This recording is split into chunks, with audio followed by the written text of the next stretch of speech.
This weekend, the very first Barbie movie ever drops in theaters. So let's talk about it.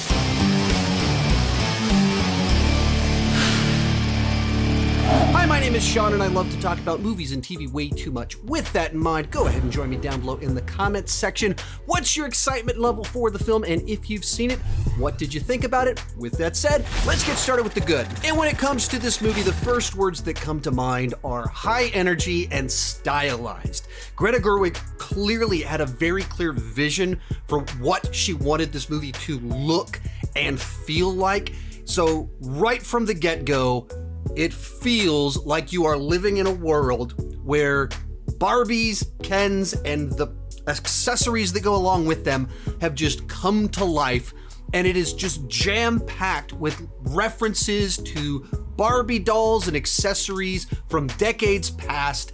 And if you've ever had Barbies, if you've ever had a sister with Barbies, if you've ever babysat a kid with Barbies, you're just gonna see all of these little things and doodads and RVs and dream houses brought to life in perfection of just capturing what a live action version of these toys would look like, the way that they would kind of move, the silly nature of how they talk to each other. You feel it, and it maintains that energy and creativity from the beginning of the movie to the end of it.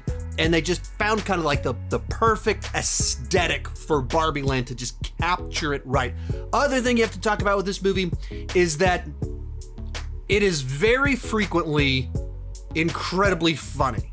There's some jokes in this movie that are just so sharp, so clever, so witty, and delivered to perfection, where just our audience just burst into laughter. It's unexpected. I mean, it's all of the things that great humor has, where it just, you're like, wow, I can't believe they said that, but that was perfect and out of nowhere. And it has one of those like every 10 minutes or so that's just a fantastic, clever joke. Another thing about this movie is that it can be incredibly smart in how it's using Barbie as a way to explore social issues.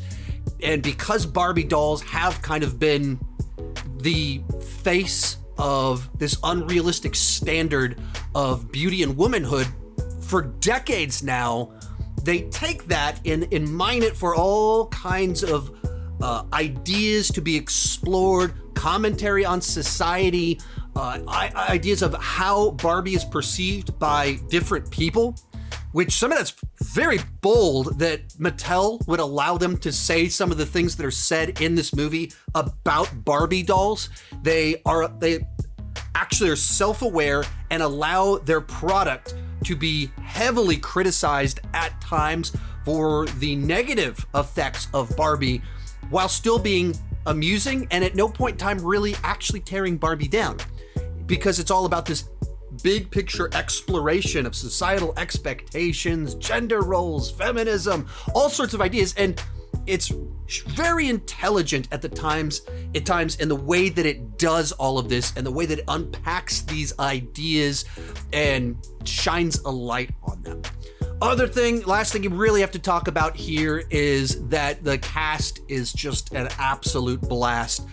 Of course, the two standouts being Margot Robbie and Ryan Gosling, who just kind of knock it out of the park.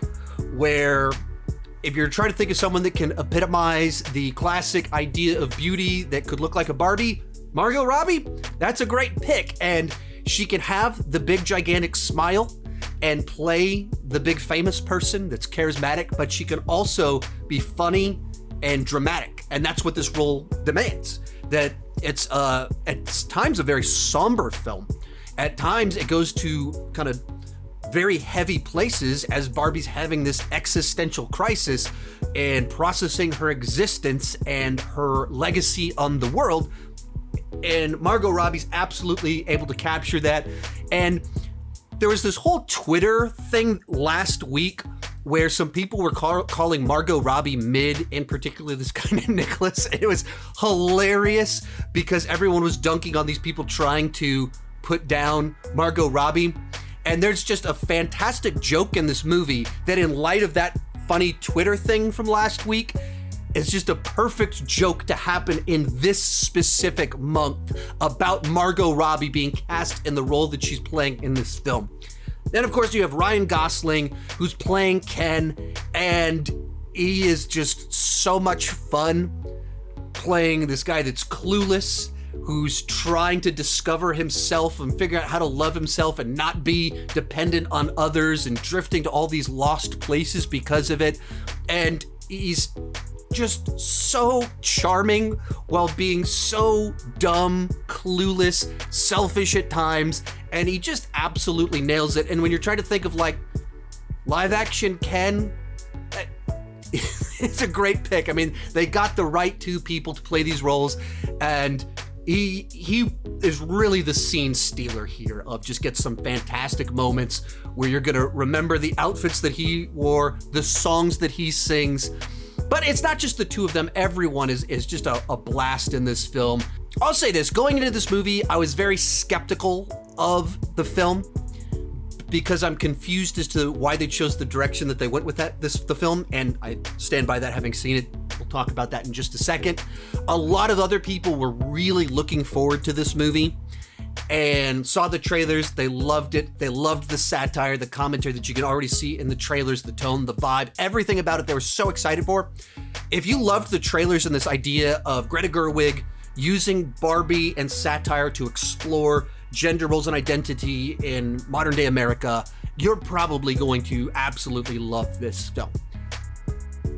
I'm not sold that that's the best direction to go with a Barbie film, so let's move on to the mixed aspects of the film. Before we unpack all of that, I want to thank today's sponsor, Bird Dogs. When it comes to clothes, I'm a simple guy. I want to look amazing and I want to feel amazing. And that's what Bird Dogs are all about. Their khaki shorts are designed to make you look good by being designed to fit slimmer through the thigh and leg, giving you a sculpted look, all while being incredibly comfortable. Bird Dogs fit and feel way better than regular shorts that are made of stiff, restricting cotton because they invented a cloud knit fabric that looks just like khaki but stretches so you get a slimmer fit while still being able to move around. Now, I live in Texas and it is super hot all summer. Bird Dogs are made with an anti-stink sweat wicking fabric that keeps me cool and dry all day long. I ordered the Duffy the Vampire Slayers. They arrived in a couple of days. They fit great and they breathe, which is really important in a Texas summer. Go to birddogs.com/Chandler or enter promo code Chandler for a free Yeti style tumbler with your order. That's birddogs.com/Chandler or promo code Chandler for a free Yeti style tumbler. You won't want to take your Bird Dogs off, I promise. From there, let's move on to the mixed aspects of the film. And the big thing to talk about here is that this movie is not for kids. It didn't really market itself as being for kids. I didn't go into the movie thinking that it was for kids, but it's important to have a discussion of the fact that this film adaptation of toys primarily for little girls is not a movie for little girls, I would say, at all. And you can just watch the trailers and they very prominently feature jokes about beaching each other off, about a sleepover and what do boys and girls do at sleepovers. The first teaser is a reference to 2001: A Space Odyssey. These are very clearly not jokes for kids or references that children will understand. So, and it's PG-13, so obviously they weren't trying to make a movie for kids, but in my mind that's very odd. That I'm going into this primarily as a dad. A movie about Barbie isn't a film that I'm like rushing out to go see. Likewise, a movie about gender roles in the United States, that's not the first thing I'm like, oh, let me go check that out. But I'm a dad with two little girls under the age of 10 who play with Barbies and watch all the animated Barbie movies, cartoons, all of that fun stuff. And they put out a big budget Barbie movie that wasn't made for kids. And it's not just the double entendre. It's not just that there's like multiple jokes in the movie about how Barbie and Ken don't have genitals. They just have bumps down there. That's a recurring joke in the film. It's not just that stuff that's like, inappropriate jokes for children.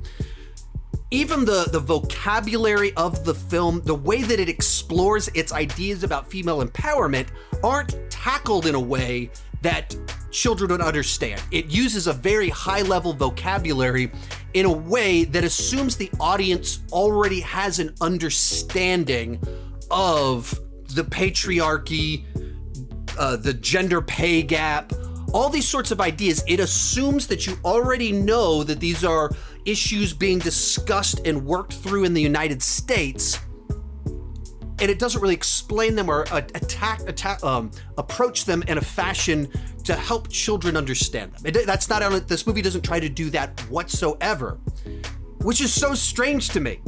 Because you can think of movies like Pixar movies are fantastic at telling stories that children love, but at their core, they're actually thematically very much for adults. Incredibles is about a midlife crisis, but kids love it because there's a story that they can track along with and understand, and then there's more layers as they get older.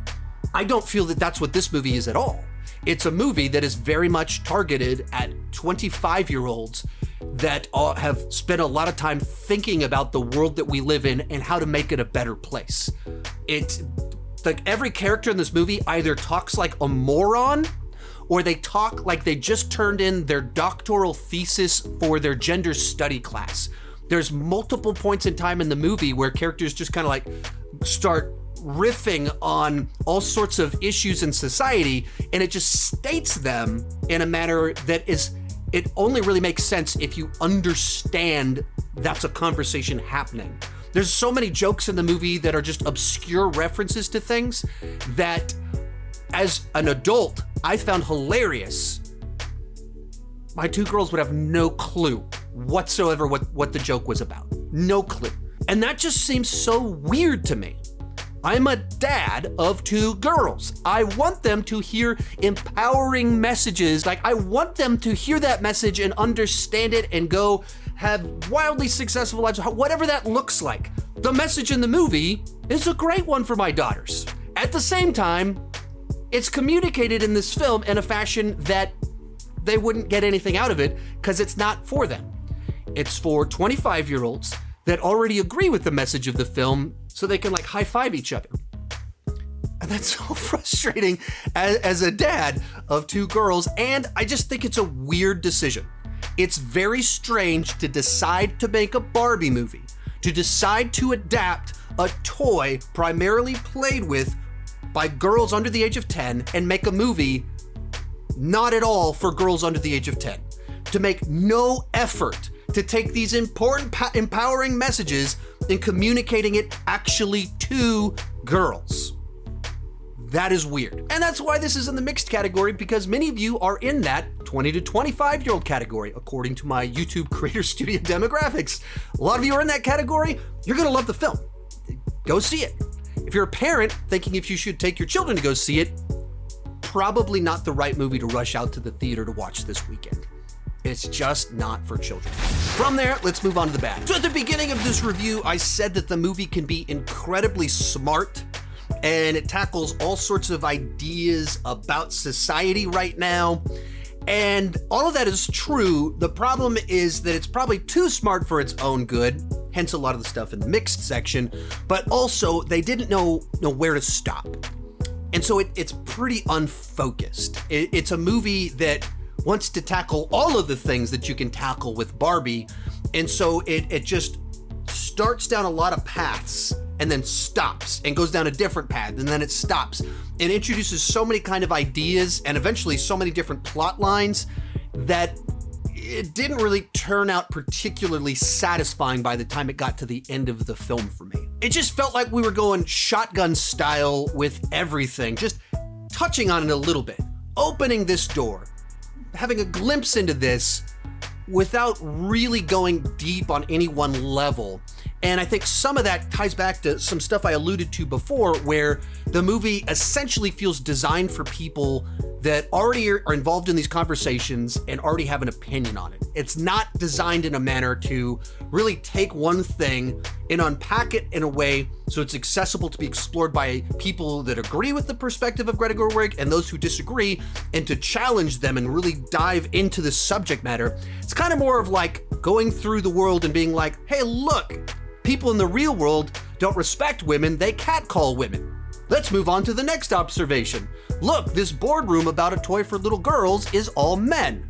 Let's move on to the next thing. And it's kind of like that, where it just states an observation, doesn't really unpack it, doesn't explore it in the specificity of the thing, and then moves on. And somewhat even to that point in some things I referenced before, but in the movie, there's multiple scenes where characters just start essentially monologuing at the screen. Talking points that the director is trying to communicate to the audience, just observations about society and how women are treated and aren't given respect and the burdens that they carry. And it's even like a plot point in the film of monologuing at people, just stating grievances. And it just seemed like such an on-the-nose way to tackle ideas. It gets a lot of ideas out there, but once again, it's the sort of thing that is built on the idea that the audience members are already in agreement with the director in the film. And it doesn't build the case, it just states them.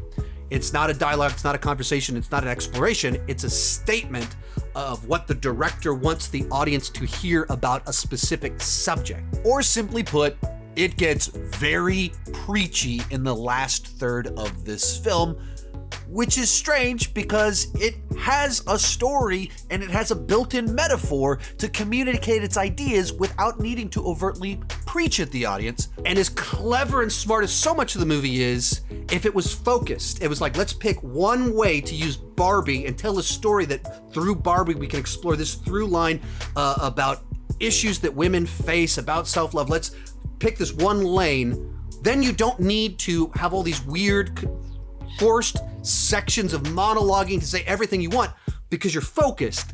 But the movie's not focused. It's trying to do everything, and it didn't fully work for me for that reason.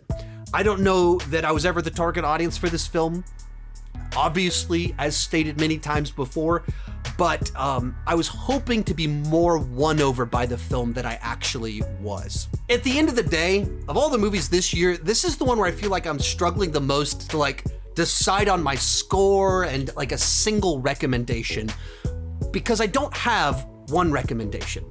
If you're a parent thinking should you take your little girls to it, I do not recommend that you do that.